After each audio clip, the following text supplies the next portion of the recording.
Target with PS Parihar channel में आपका स्वागत है। सुबह के इस वीडियो में ऐसी सूचनाएं होती हैं जो विभिन्न समाचार पत्रों पर छपी हुई होती हैं और विद्यार्थियों के लिए आवश्यक होती हैं। तो आइए शुरू करते हैं और देख लेते हैं कि आज के समाचार पत्रों में विद्यार्थी जीवन से संबंधित कौन कौन सी सूचनाएं। तो वीडियो को जल्दी से लाइक कर दें, शेयर कर दें। जिन छात्रों ने चैनल को सब्सक्राइब न किया हो तो जल्दी से सब्सक्राइब कर लें ताकि आप लोगों को इसी प्रकार की ऑथेंटिक अपडेट सबसे पहले मिलती रहे। आगे बढ़ने से पहले एक सूचना है उन विद्यार्थियों के लिए जो विद्यार्थी किसी भी प्रतियोगी परीक्षा की तैयारी कर रहे हैं। किसी भी प्रतियोगी परीक्षा की तैयारी करने के लिए मॉक टेस्ट की सबसे अहम भूमिका होती है और उसके लिए यहाँ पर बेस्ट प्लेटफॉर्म है टेक्स्ट बुक। और जैसे कि यहाँ पर देख सकते हैं टेक्स्ट बुक ने ये ऑफर दिया 2 दिन के लिए 14 और 15 अगस्त के लिए, जिसमें जो इनका ईयरली पास है उसकी जो कीमत है वो अब तक सबसे कम कर दी गई है। पास प्रो की कीमत 307 कर दी गई है, जिस पास से आप लोग भारत की लगभग सभी भर्तियों को मॉक टेस्ट दे सकते हैं। भर्तियों की संख्या 800 से ज़्यादा है और मॉक टेस्ट की संख्या 80,000 से ज़्यादा है। 12 से अधिक भाषाओं में मॉक टेस्ट आपको मिल जाएंगे और ये जो 307 प्राइस है इसमें भी आपको छूट मिल जाएगी। अगर आप लोग परचेज करते समय ये कोड लगा देंगे TWP तो आप लोगों को 12% की एक्स्ट्रा छूट मिल जाएगी। वहीं पर बहुत सारा जो प्राइस है प्रत्येक घंटे विद्यार्थियों को दिए जा रहे हैं, जिन्हें आप लोग यहाँ पर नीचे देख सकते हैं। लिंक मैंने इसके डिस्क्रिप्शन बॉक्स में दे दिया है, कमेंट बॉक्स में उपलब्ध है, तो आप लोग इसे अभी परचेज कर सकते हैं। सबसे पहली सूचना है शिक्षा सेवा चयन आयोग की और टीजीटी पीजीटी की। जैसे कि यहाँ पर लिखा है, प्रयागराज नवगठित उत्तर प्रदेश शिक्षा सेवा चयन आयोग में नियमित अध्यक्ष की नियुक्ति और रुकी हुई भर्तियां शुरू करने की मांग को लेकर के युवा मंच के बैनर तले प्रतियोगी छात्रों ने मंगलवार को आयोग के बाहर प्रदर्शन किया। कल मैंने इसको लेकर के वीडियो भी बनाया था। कल मैं धरना प्रदर्शन में गया था विद्यार्थियों के समर्थन में। यहाँ पर लिखा है, छात्रों ने युवा मंच के अध्यक्ष अनिल सिंह की अगुवाई में आयोग के अधिकारियों को ज्ञापन सौंपा। उप सचिव शिवजी मालवी और नवल किशोर, ये दोनों उप सचिव हैं और ने जल्द अध्यक्ष की नियुक्ति होने और इस साल के अंत तक टीजीटी पीजीटी व असिस्टेंट प्रोफेसर भर्ती परीक्षा आयोजित होने की उम्मीद जताई है। इस दौरान छात्रों ने टीजीटी पीजीटी विज्ञापन 2022 में 25,000 रिक्त पदों को शामिल करने का मुद्दा भी उठाया। विद्यार्थियों की 2-3 मांगे प्रमुख थी। एक तो ये कि जो कार्यवाहक चेयरमैन है इन्हीं के द्वारा परीक्षा करवा ली जाए और MP अग्रवाल जी हैं और चूंकि सचिव ही हैं तो परीक्षा करवा ली जाए। विद्यार्थियों ने एक ये मांग करी थी और दूसरी मांग विद्यार्थियों की ये थी कि जो माध्यमिक में 25,000 पद रिक्त है उनको इसमें जोड़ दिया जाए। और तीसरी मांग विद्यार्थियों की ये थी कि जल्द से जल्द एग्जाम कैलेंडर की घोषणा हो, जिसमें से उन्होंने एग्जाम कैलेंडर को लेकर के खास तौर से कहा कि हम जल्द से जल्द एग्जाम कैलेंडर जारी करने जा रहे हैं और उम्मीद है कि जैसे चेयरमैन आएंगे तो वैसे एग्जाम कैलेंडर जारी हो जाएगा। एग्जाम कैलेंडर आप लोगों को अब अगले महीने देखने को मिल सकता है। इस महीने तो मुश्किल है। हाँ, इस महीने उन्होंने ये कहा था कि चेयरमैन आ जाएंगे, जो स्थायी चेयरमैन है वो आ जाएंगे और जो कार्यवाहक चेयरमैन से परीक्षा कराने की बात छात्र कर रहे थे युवा मंच की तरफ से जो किया जा रहा था, उसमें थोड़ा उनका ये कहना था कि जो कार्यवाहक चेयरमैन है उनके पास बहुत सारा काम है। आपने एक वीडियो देखा होगा, तो इसका मतलब है कि जो परीक्षा आपकी टीजीटी पीजीटी की वो स्थायी अध्यक्ष के आने के बाद ही हो पाएगी। अगली सूचना है, डीएलएड परीक्षा में नकल कराते प्रधानाचार्य समेत 12 गिरफ्तार। जनपद में डीएलएड परीक्षा में नकल कराने का मामला सामने। आप लोगों ने वीडियो को लाइक न किया हो तो वीडियो को जरूर लाइक कर दिया करें। वीडियो शुरू होने से पहले लाइक कर दिया करें ताकि फुर्सत हो जाए और आराम से वीडियो देखते रहें। सीओ सिटी एसओजी ने मंगलवार को रानी की सराय सेठवल स्थित विद्यालय में दबिश दी। जिला प्रशासन व DIVS को ने भी जांच कराई तो परीक्षा केंद्र पर प्रधानाचार्य समेत 12 लोग नकल कराते पकड़े गए और पुलिस ने परीक्षा केंद्र और पकड़े गए लोगों के ठिकाने से 18 लाख रुपए बरामद किया है। आरोपियों से पूछताछ की जा रही है। डीएलएड की परीक्षा संपन्न कराने के लिए DIG वैभव कृष्ण के निर्देश पर चलाए जा रहे अभियान के तहत पुलिस अधीक्षक हेमराज मीणा ने क्षेत्राधिकारी नगर एसओजी के नेतृत्व में टीम गठित की है और मंगलवार को टीम ने परीक्षा के दौरान रानी की सराय थाना के क्षेत्र में सेठवल गांव स्थित राजेंद्र स्मारक इंटर कॉलेज में छापा मारा। इसको लेकर के मैं कई साल से वीडियो बना रहा हूं और जागरूक भी कर रहा हूं। कई बार मैंने बताया भी कि डीएलएड में बहुत नकल होती है, हर तरीके से नकल होती है, चाहे वो पेपर आउट कराने के बाद नकल हो, चाहे वो परीक्षा के दौरान नकल हो, चाहे वो परीक्षा के बाद जब कापियां जाती हैं केवल जांचने के लिए, चाहे वहां पर नकल की बात हो। हमेशा से ये चर्चा रही है कि इन तीनों चरणों में डीएलएड में धांधली होती रही है। चलिए, लगता है कुछ शासन प्रशासन को संज्ञान में आया है और इसीलिए ये जो कार्रवाइयां हैं इस बार थोड़ा सा देखने को मिली हैं। ज़्यादा नहीं है, थोड़ा सा देखने को मिली है। और डीएलएड के छात्रों को भी ज़्यादातर पता रहता है कि नकल हो जाएगी, सिस्टम पूरा बना हुआ है, हम पास हो जाएंगे, इसलिए वो पढ़ाई पर ज़्यादा ध्यान नहीं देते हैं और इसी चीज़ों पर लगे रहते हैं। सभी छात्र ऐसे नहीं है, कुछ छात्र ऐसे हैं, कुछ छात्र तो ऐसे जिनको अपनी केवल पढ़ाई से मतलब होता है, चीज़ों से मतलब नहीं होता है। तो यहाँ पर बीएड की है, डीएलएड के बाद में बीएड का देख लीजिए, इनका भी बुरा हाल है। और लिखा, बीएड काउंसलिंग पहले दिन मात्र 1,000 ने कराया रजिस्ट्रेशन। बीएड की काउंसलिंग शुरू हो गई है। 75,000 लोगों को बुलाया गया तक आई एडमिशन के लिए, लेकिन पहुंचे कितना, यहाँ पर लिखा केवल 1,000। ये देखिए, सिर्फ 1,000 ने पंजीकरण कराया। बुधवार से 19 अगस्त तक पंजीकरण। हमको तो लगता है कि अब ये सब वीडियो देख देख करके ना जो नए छात्र हैं वो सरकारी नौकरी की तैयारी में आ ही नहीं रहे। बीएड की सीट तो खाली जा ही रही है। ऐसा नहीं है कि डीएलएड में जो सीटें भर जा रही हैं, डीएलएड में भी पिछली बार भी सीटें खाली गई थी और इस बार तो सरकार शायद इसलिए एडमिशन नहीं ले रही है। और पिछली बार तो जो लोग हैं यहाँ पर यूनिवर्सिटीज वगैरह की भी सीटें खाली चली गई थी। यहाँ पर ये देखिए लिखा हुआ है 19 अगस्त बुधवार से 19 अगस्त तक पंजीकरण के साथ चॉइस भरनी होगी। पहले चरण की काउंसलिंग में वंचित छात्र छात्राओं को दूसरी मौका मिलेगा। अच्छा, मैं एक बात और बता दूं, कुछ छात्र ऐसे हैं जो सोचते हैं हम सीधे एडमिशन ले लेंगे कि किसी विद्यालय में तो हमको काउंसलिंग की जरूरत नहीं है। ऐसा बिल्कुल भी नहीं है। अगर किसी भी प्राइवेट सरकारी किसी भी विद्यालय में एडमिशन लेना है, चाहे वो सीधे प्रवेश हो या किसी भी तरीके से हो, आपको काउंसलिंग में जाना होगा और वो जो कॉलेज है उसको लॉक करना होगा। भर्तियों को लेकर के सीएम योगी का कल बड़ा बयान, और कल एएसओ के जो छात्र थे उनको इन्होंने नियुक्ति पत्र दिया है और लिखा, सीएम ने कहा कुछ लोग कर रहे गुमराह, जब चयन निष्पक्ष हुआ तो जिम्मेदारी बनती है कि काम भी निष्पक्षता से करें। भर्तियों को लेकर के जो आरोप लगता है और उस पर यह सफाई है, लिखा है कि 7 साल में 38.41% ओबीसी को नौकरी मिली है। सीएम ने नियुक्ति का डाटा रखते हुए उत्तर प्रदेश लोक सेवा आयोग से 2012 से लेकर के 17 के बीच में 26,394 नियुक्तियां हुई हैं, जिसमें सामान्य सीटें 51% ओबीसी। अच्छा, ये समाजवादी पार्टी की सरकार की बात हो रही है।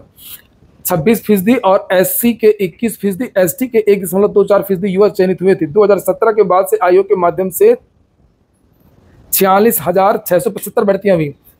तो यहाँ पर दो चीजें हैं बताने की कोशिश की गई है सीएम योगी के द्वारा। एक तो ये कि सपा सरकार में केवल 26,000 भर्तियां हुई हैं और भाजपा सरकार में 46,675 भर्तियां हुई हैं। लोक सेवा आयोग में आरक्षण को लेकर के भी निशाना साधा सीएम योगी ने कहा है कि ओबीसी कोटे के विद्यार्थियों का चयन हुआ 26.38% और हमारी सरकार में ओबीसी का चयन हुआ 38.41%, यानी 17,929 छात्र तो 46,000 में केवल ओबीसी के हैं। इसी तरह से सामान्य के 36.76%, ईडब्ल्यूएस के 3.74%, एससी का ये, एसटी का ये।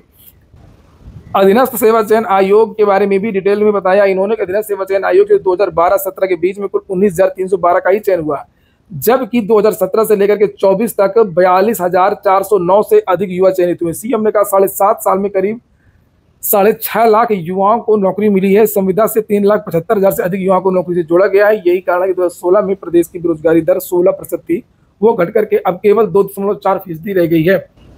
और यही न्यूज अन्य समाचार पत्रों में भी दी गई है। यूपी में खटाखट दे रहे हैं नौकरी। अगली सूचना एसएससी की है। एमटीएस हवलदार परीक्षा 30 सितंबर से 14 नवंबर तक केंद्र सरकार के मंत्रालयों, कार्यालयों और विभागों में मल्टीटास्किंग स्टाफ और central board of indirect taxes and central bureau of narcotics में हवलदार के रिक्त पदों पर भर्ती के लिए प्रथम चरण की कंप्यूटर आधारित परीक्षा 30 सितंबर से 14 नवंबर तक होगी। कर्मचारी चयन आयोग ने अभ्यर्थियों को किसी भी सूचना के लिए नियमित तौर पर आयोग की अधिकृत वेबसाइट देखने की सलाह दी है। और ये देखिए कितने विद्यार्थी ने आवेदन किया है, 57,44,713। कस्तूरबा गांधी बालिका आवासीय विद्यालयों से भर्तियां निकली हैं शिक्षकों की, तो पीलीभीत से भी आ गई है। देख लीजिएगा आप लोग, एकेडमिक के दर पर भर्ती होती है, संविदा की ये भर्ती होती है, 11 महीने के लिए होता है और इसमें 24,200 स्थायी शिक्षक को मिलता है प्रतिमाह मानदेय, और अंशकालिक जो शिक्षिका होती हैं वो 12,181। इसमें केवल छात्राएं ही आवेदन कर सकती हैं। और ये आवेदन पत्र आपको ये पीलीभीत.nic पर मिल जाएगा। ये देख सकते हैं आप लोग, यहाँ पर ये वेबसाइट का नाम लिखा हुआ है। और कस्तूरबा गांधी के जो भी नोटिफिकेशन होते हैं, आवेदन वगैरह होते हैं, वो प्रत्येक जिले की जो NIC वाली वेबसाइट होती है, जैसे प्रयागराज.nic और वाराणसी.nic, लखनऊ.nic, तो वहाँ पर ये आपको अलग अलग जिलों में जहाँ जहाँ से भर्तियाँ निकलती है वहाँ से ये मिल जाएगा और उसको आप लोग भर करके भेज सकते हैं डाक से। पीलीभीत के बाद में ये बुलंदशहर से भी भर्ती आ गई है TGT PGT शिक्षकों की। यहाँ से भी आप लोग इसको देख सकते हैं। लगभग 30 पदों पर भर्ती होनी है। इसमें भी पूर्णकालिक शिक्षिका के बहुत सारे पद हैं, हिंदी का है, अंग्रेजी का है, विज्ञान का है, इस तरीके से है। और ये प्रारूप है, इस तरीके से इसको भर करके फोटो लगा करके भेज देना है। अगली जो सूचना 69,000 शिक्षक भर्ती की है। कल जो है ऑर्डर तो सुना दिया गया डबल बेंच के द्वारा, और लेकिन अभी तक स्थिति स्पष्ट इसलिए नहीं हुई है कि ऑर्डर अपलोड नहीं हुआ है। उम्मीद है कि आज अपलोड हो जाना चाहिए, क्योंकि एक ही जज साहब थे। एक जज साहब जो है वो वीडियो कॉन्फ्रेंसिंग से जुड़े हुए थे। अगर उन्होंने पहले सिग्नेचर कर दिया होगा तो ये ऑर्डर आज आ जाएगा। अगर उन्होंने सिग्नेचर नहीं किया होगा तो फिर आप लोगों को लगभग 1 सप्ताह तक के लिए वेट करना पड़ेगा। फिर तो कोर्टबंदी है, आपको 19 तारीख के बाद ये जो ऑर्डर है वो देखने को मिल सकता है। और अभी से कुछ भी कह पाना मुश्किल है। जितने भी पक्ष हैं इसमें कई प्रकार के पक्ष थे, सभी पक्ष जीतने का दावा कर रहे हैं। जीतेगा तो कोई एक ही। कुछ भर्तियां हैं, इनको भी देख लीजिए। NHM यानी कि नेशनल हेल्थ मिशन में स्पेशलिस्ट पदों में भर्ती है 1056 पदों पर। डिप्लोमा या स्नातकोत्तर ये स्पेशल प्रकार का पद है, इसमें स्पेशल योग्यता होगी, तो इसको आप लोग देख लीजिएगा। ये वेबसाइट है। और JSSC से भी भर्ती आई है 863 पदों पर। झारखंड संयुक्त इंटरमीडिएट स्तरीय प्रतियोगिता परीक्षा आवेदन की अंतिम तिथि 17 अगस्त। UPSSC की जो कल नोटिस जारी हुई थी डीवी को लेकर के ग्राम पंचायत अधिकारी में कुछ विद्यार्थियों को बुलाया गया, लगभग 71 विद्यार्थियों को। उसके बारे में भी सूचना दी गई है 20 तारीख को।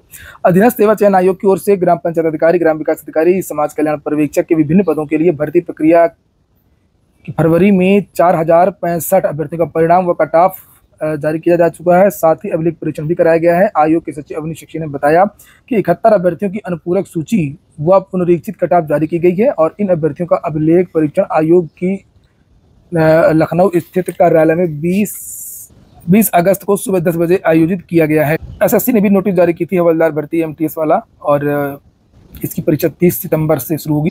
यूपी SSSC के लिए 50 से ज्यादा आवेदन आ गए हैं। उत्तर प्रदेश अधीनस्थ सेवा चयन आयोग के अध्यक्ष पद के लिए 50 से ज्यादा आवेदन आए हैं। इनमें पूर्व अपर मुख्य सचिव संजीव मित्तल व महेश कुमार गुप्ता और यूपी SSSC के वर्तमान सदस्य अखंड प्रताप सिंह भी शामिल हैं।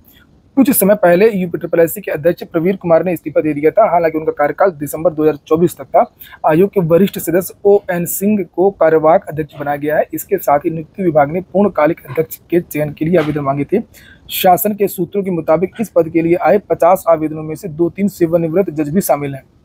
रेलवे का जो अप्रेंटिसशिप के लिए आवेदन मांगे जा रहे हैं उसको लेकर के जानकारी दी गई है कि 4 सितंबर इसकी लास्ट डेट है और आप लोग आवेदन कर सकते हैं। Website indianrailways.gov.in।